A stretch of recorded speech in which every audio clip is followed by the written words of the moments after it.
Hey, I'm Nick from Kinetic, and thanks for checking out our new series from the floor. One of the main goals for Kinetic was industry education and just overall improving the level of knowledge in the industry. So we wanted to put out this series to highlight different brokers, give some quick hitting tips on best practices, common mistakes, just general brokering advice. And today we got Justin from RGL Logistics. Thanks for being on, man. You want to do a quick intro? Yeah, thanks for having me, Nick. My name is Justin Raduenz. I'm the operations manager for our brokerage division at RGL Logistics. I've been in the industry for just over 8 years, and this is my 6th year with RGL, managing everything from RFPs and pricing to spot pricing to technology procurement, capacity, sales, everything. I've kind of dabbled in it all. No, perfect, man. And I'm super excited that you're on here today. Thanks for being on. And today we're talking about something like really important to us at Kinetic is like what to look at when you're investing in new technology. And there's a lot of tough tech out there. It can be tough to sift through like what you need, what you don't need. So I guess from your perspective, how do you approach buying new tech? What kind of stuff do you consider? Yeah, so for me, when I got into looking more on the tech side of things, I've made it a point to do 1 to 2 demos a month, whether if they're with brand new tech companies that I haven't heard of, or some existing ones, or even some partners of ours, just to kind of be more equipped with because technology is ever changing. So just really being able to stay on top and using them to their full capabilities. Okay. What we did to get to that point is listen to our teammates. What are the needs of our business? Prioritizing that list based on immediate need, what's a future need, or what would be a luxury for us. And then lastly, we look at the return on the investment. But those first couple things are really key. The listening is probably the most important to me. I think that's a great way of approaching it in terms of like prioritizing which tech you want to look at.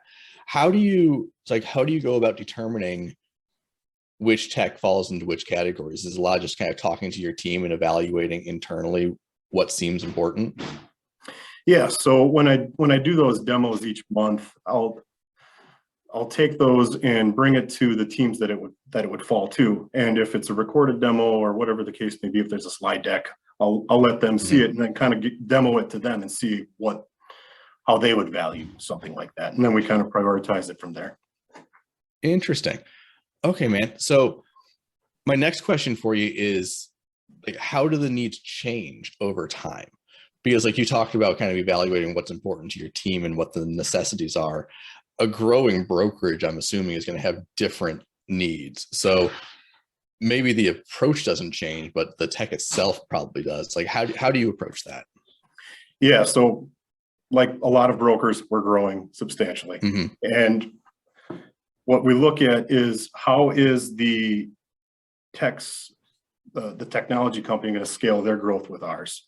What does their roadmap look like in comparison to our roadmap? And personally, I don't think you should be looking at technology until you establish what your company's roadmap is, so you understand where you're going to be investing your money, because you're going to be investing it into a partnership, not just a vendor. At least that's how we look at it. It's a partnership, and they want to grow with us, and that's really the point we're trying to make. And with the amount of volume and revenue that comes in with a growing brokerage, a lot of people think, oh, we need to add more bodies to the desks. With some of these technologies, if you can incorporate that into each individual desk's workflow and optimize it, you're almost giving them superhuman abilities to manage more freight without bringing on more bodies and more humans into the workflow.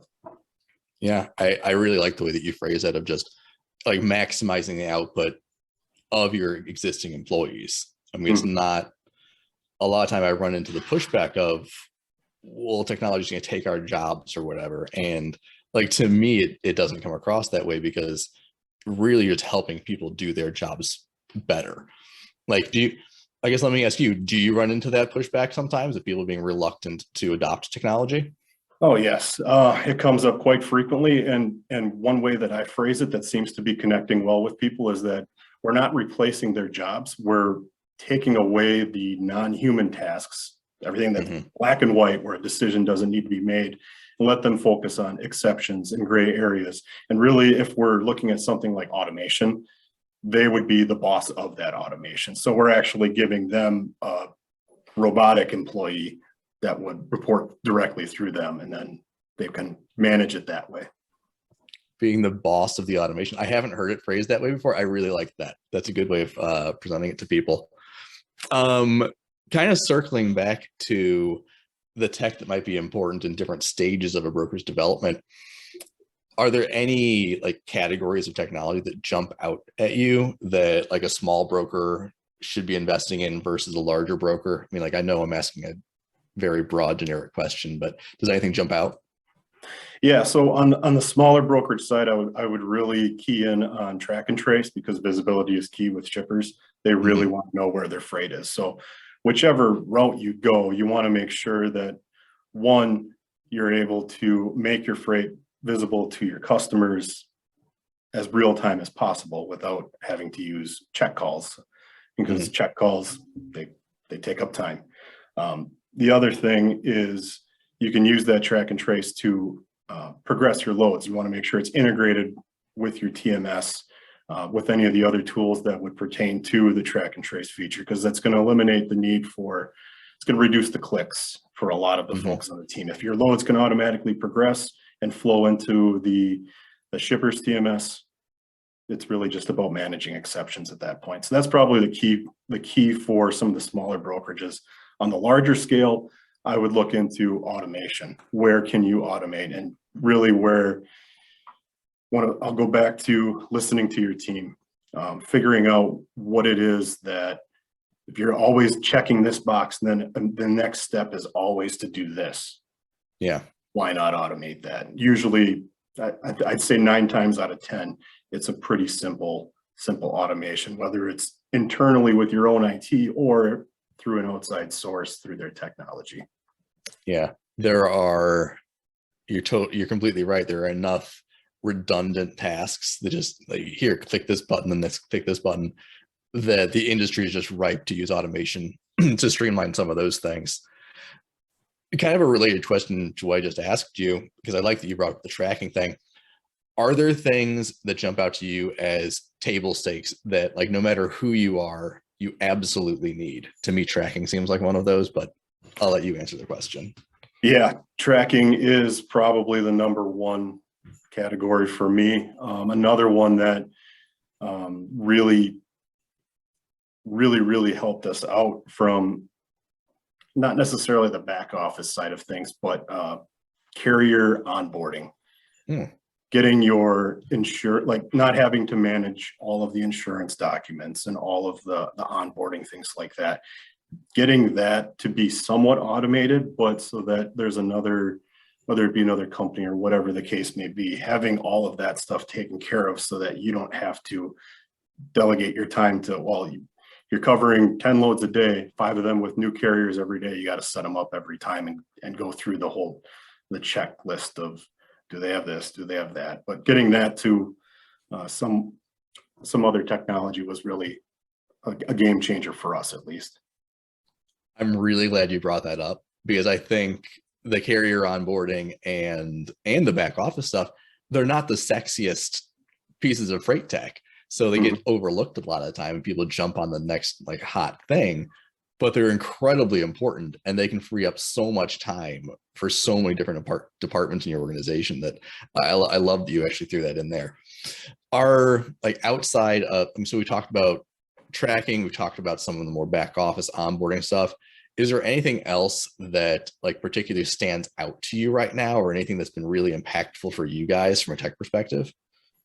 Yeah, one of the things that's really stood out to me recently is it's kind of a grouping of technology together. You can do it all in one tool, but you can do it within multiple platforms, and they're all integrated together. Because one thing that's been coming true now is that a lot of the vendors are integrating with each other more than I've ever seen before. So for me, we want to get to the point where we're automating. I'll use the example of spot quoting. So we have a tool in place where it generates our expected pay to the carrier, and then we can manipulate our margin based off of our own business rules, and we can send that out to the customer. That's a manual, somewhat manual process right now, but we can automate it so that emails coming in from our customers are being scraped, and we can automatically send the quote back via email without a human even needing to touch it. And that same tool will also go and do a customer's spot bidding board. So it'll go through and it'll quote all of those, because that's a real monotonous task, is going through each one, clicking, yes, I'd like to bid. Here's the rate. Do you need all in, line haul, rate per mile? This will go through and just automate the whole process based off your business rules. And it's actually two different products tied together. So it's not, we're not going all inclusive in one specific tool, but it's something that we feel is really going to free up a lot of time. And that's one that interests me quite a bit. No, I'm glad you brought that one up too. I'll shamelessly plug a webinar we recently put out about partnerships, and it talked about a lot of the same things. You know, I mean, as standalone products, a lot of these tech companies are very good, very effective, but like once you start combining them, like you can amplify like the benefit that you get out of each one, and it's just better for everybody involved. Last question that I always ask people, again, because the series is about education, I like to wrap things up with what's something new that you've learned recently.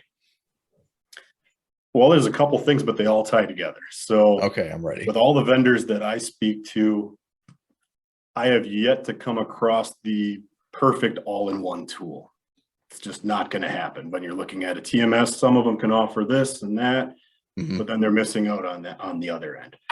So that's one thing, but the vendor collaboration was probably the biggest takeaway I've had in the last month and a half, talking with a lot of the vendors in person recently at a conference, really seeing how they don't view themselves as competitors.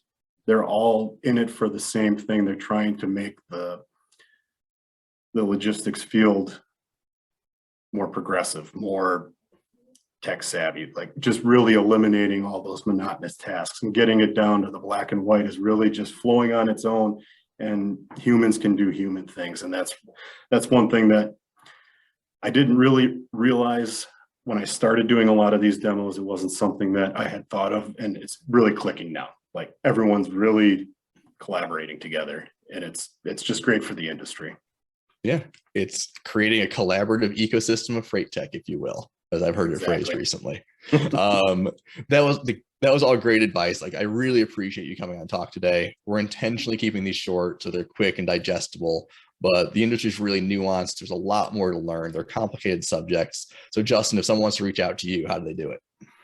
Well, I'm on LinkedIn. You can reach me there. Name's Justin Raduenz. Otherwise, my email is jraduenz@rgllogistics.com. And I'm always open for a conversation.